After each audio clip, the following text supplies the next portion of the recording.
The day you raise your hand to a woman, that's the day you're officially no longer a man.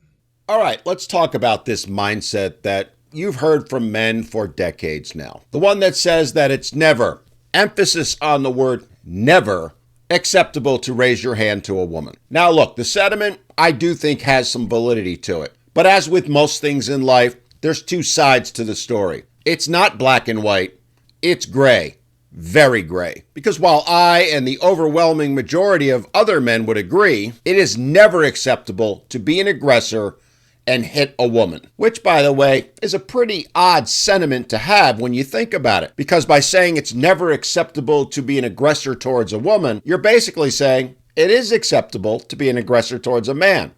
But no one wants to talk about that side of the equation, right? And I'll explain why that's a very key point in just a minute. But first, let me state unequivocally, especially for those that are going to clip this video and try and make it look like I'm pro-abusing women, which they will try and do, there is absolutely no excuse for ever committing violence against anyone. Being an aggressor and raising a hand to a woman, raising a hand to a man, whether it's domestic violence or out in the street, is inexcusable. There is no defense for it, and I completely agree with the sentiment.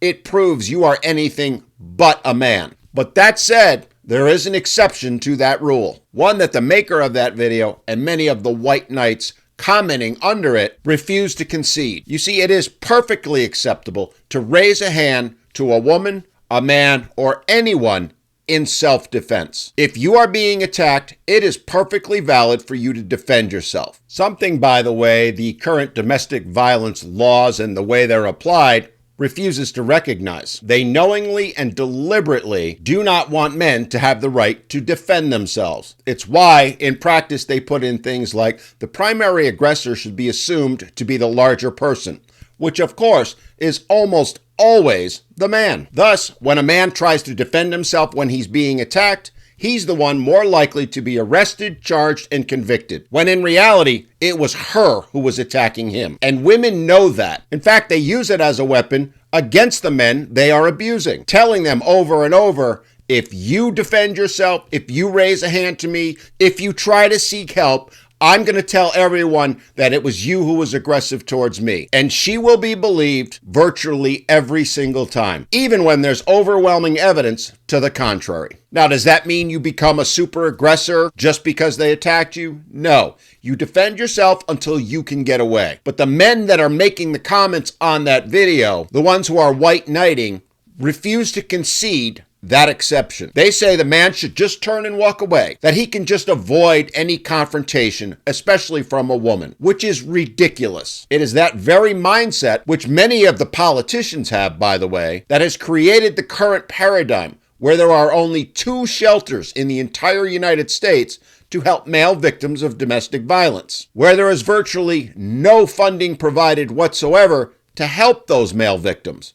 Yet, well over $1 billion is funded under the Violence Against Women Act to help female victims. That paradigm exists directly because of this white knight attitude that says men can just simply walk away. In fact, you'll often hear them quote those very words to justify not having shelters for men. It ignores the reality that women are every bit as aggressive as men are. Study after study has come out showing just that. In fact, more recent ones that are based on reality, not the cooked data that the domestic violence industry has produced for decades now, are showing that women are more often the primary aggressor. Again, let me state unequivocally, there is never a reason a man should raise a hand to a woman or anyone in anger or as an aggressor. Ever. But telling men that they don't have the right to defend themselves when they're attacked just because she's a woman, which so many of the commenters on that video said, perpetuates domestic violence.